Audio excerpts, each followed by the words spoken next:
Olá, muito boa tarde. Agora são 16 horas em ponto pelo horário de Brasília e você acompanha comigo as principais notícias do Brasil e do mundo desta quinta-feira, dia 14 de março. As vendas do comércio voltaram a crescer após queda em dezembro. O resultado de janeiro representa a primeira alta significativa desde setembro do ano passado. O volume de vendas do varejo subiu 2,5% em janeiro em comparação com o mês anterior, quando havia registrado queda de 1,4%. Segundo o IBGE, esta é a primeira alta significativa desde setembro do ano passado, quando o crescimento foi de 0,8%. Em relação ao mesmo período do ano passado, as vendas no varejo aumentaram 4,1%.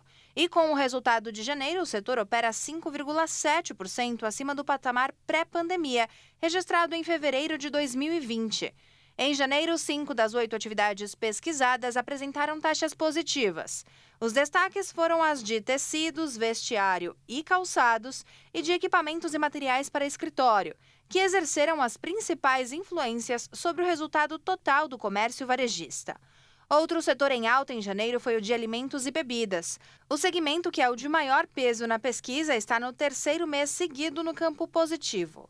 Por outro lado, livros, revistas e papelarias, artigos farmacêuticos e de perfumaria e combustíveis e lubrificantes registraram queda no período. A Comissão de Constituição e Justiça do Senado aprovou ontem uma proposta de emenda à Constituição que proíbe o porte de qualquer quantidade de drogas ilícitas. Quem violar a regra não será levado imediatamente à prisão, mas passará a ter registro criminal. A votação foi simbólica, ou seja, não houve registro dos votos dos senados que fazem parte da Comissão de Constituição e Justiça. Mas 4 parlamentares fizeram questão de registrar o voto contrário à medida. São eles Jacques Wagner, Humberto Costa, Fabiano Contarato e Marcelo Castro. A proposta de emenda constitucional criminaliza a posse e o porte de drogas de qualquer tipo e em qualquer quantidade, mas possibilita que o usuário seja punido com penas alternativas e encaminhado para tratamento. O relator da PEC, o deputado Efraim Filho, destacou a importância da medida. E o parecer reforça 2 posições para manter a posição contrária a essa descriminalização. Primeiro, o pilar da saúde pública, segundo, o pilar da segurança pública. Na saúde pública, para resumir, é inquestionável. Até mesmo quem defende a liberação sabe e é inquestionável que liberar as drogas leva a um aumento do consumo, o aumento do consumo leva à explosão da dependência química e só uma família que tem um dependente no seu seio familiar sabe o quão nocivo e desestruturante é para a família brasileira. O texto agora vai para análise do plenário do Senado e precisa de pelo menos 49 votos dos 81 senadores para ser aprovado em 2 turnos. E se passar, segue para a Câmara dos Deputados. Além do Senado, esse assunto está sendo discutido no Supremo Tribunal Federal, o STF. O julgamento começou em 2015 e foi retomado no último dia 6, mas acabou sendo adiado após o ministro Dias Toffoli pedir mais tempo para análise. A grande diferença entre as 2 discussões é que o STF quer descriminalizar o porte de pequenas quantidades, mas ainda não há maioria entre os ministros sobre o tema. Eles também precisaram definir quantos gramas seriam permitidos, mas parte dos senadores afirmaram que é o Senado que deve definir o assunto. E mudando de assunto, a fuga inédita de prisão de segurança máxima em Mossoró completou 1 mês hoje. E mesmo com forte efetivo das forças de segurança deslocado para a região, os criminosos seguem foragidos. Deibson Nascimento e Rogério Mendonça, a dupla que protagonizou a fuga inédita de uma penitenciária federal no Brasil, considerada de segurança máxima em Mossoró, completa 1 mês, ainda sem desfecho. Equipes de policiais locais, federais e até a Força Nacional de Segurança circulam diariamente, noite e dia, pelas imediações dos pontos onde aparecem pistas dos fugitivos.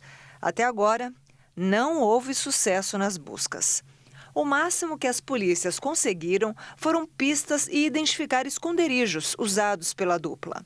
Servidores do presídio do Rio Grande do Norte passaram a ser investigados como suspeitos de facilitar a fuga em uma apuração interna. A crise em Mossoró acabou revelando, entre outras fragilidades, a falta de um esquema reforçado de segurança nas penitenciárias federais, com muralhas e câmeras de monitoramento com bom funcionamento. O ministro da Justiça e Segurança Pública, Ricardo Lewandowski, que viajou para o município nesta quarta, tenta manter um discurso otimista. Ele afirma que a operação está se desenvolvendo até o momento com êxito. E nos destaques internacionais em Washington, do lado de fora da Casa Branca, a disputa agora definida entre Joe Biden e seu rival Donald Trump, entre o presente e o passado americano, levantam questionamentos sobre o futuro. Meses antes do grande dia, os americanos se mostram bastante polarizados.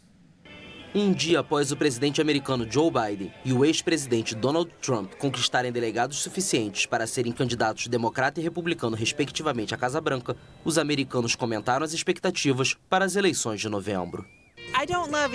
Não amo nenhum dos dois candidatos que temos, mas acho que o mais importante é a nossa instituição que temos nos Estados Unidos. E ela vai sobreviver, independentemente dos candidatos que tivermos. E acho que essa é a grande coisa por aqui. Provavelmente vou acabar votando em Joe Biden. Acho um pouco frustrante saber que havia tantos candidatos que poderiam ter feito um trabalho melhor e só não tiveram a chance porque ele está sendo reeleito. Ele é um mandatário. E sei que é difícil concorrer contra um mandatário. Então acho que é frustrante por esse lado, saber que nenhum candidato melhor realmente teve uma chance. Pessoalmente não me decidi. Realmente eu não votaria em Trump, mas também não sei se votaria em Biden. Então estou me abstendo atualmente, mas não sei se não é a coisa certa a fazer, mas se isso realmente equivale a qualquer progresso. Não faço ideia, mas por enquanto estou jogando o jogo de deixar para a última hora. Vamos ver.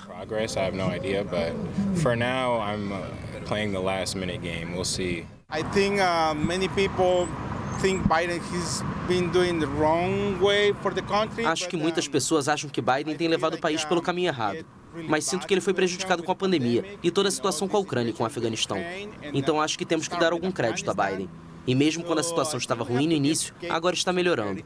Acho que ele está colocando o país em uma situação melhor. The situation was bad in the beginning, so it's getting better. I think he's getting the country in better situation. Os Estados Unidos enfrentam agora uma batalha vital e de forte rancor que se estenderá por quase 8 meses. Em uma prévia do fogo cruzado que está por vir, ambos se atacaram mutuamente após a confirmação de suas candidaturas. Biden criticou a promessa de Trump de perdoar seus apoiadores que invadiram o Capitólio em 6 de janeiro de 2021 e afirmou que esses militantes colocaram uma adaga no pescoço da democracia americana. O democrata também comparou o rival aos nazistas por sua dura retórica contra os imigrantes. Trump respondeu às declarações, chamando Biden de o pior, mais incompetente, corrupto e destrutivo presidente da história dos Estados Unidos nas redes sociais. O ex-presidente constantemente mira a idade do oponente, de 81 anos, apesar de ser apenas 4 anos mais jovem que Biden. E a ONU vai criar uma ponte aérea humanitária entre a República Dominicana e o Haiti. O objetivo é permitir o fluxo, entrada e a saída de ajuda ao país afetado por uma enorme crise. A ONU também informou que parte de seu pessoal seria realocado temporariamente fora do Haiti e que era esperada a chegada de outro pessoal de crise. Partidos políticos e personalidades do Haiti se esforçavam nesta quarta-feira para pactuar a composição do Conselho Presidencial de Transição, que substituirá o governo do primeiro-ministro demissionário, Ariel Henry. O objetivo é tentar dar alguma estabilidade ao país caribenho.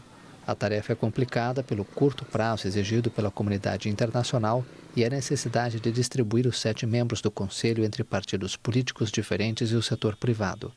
Mas a maioria desses partidos ainda não apresentou candidatos, enquanto seguem as conversações.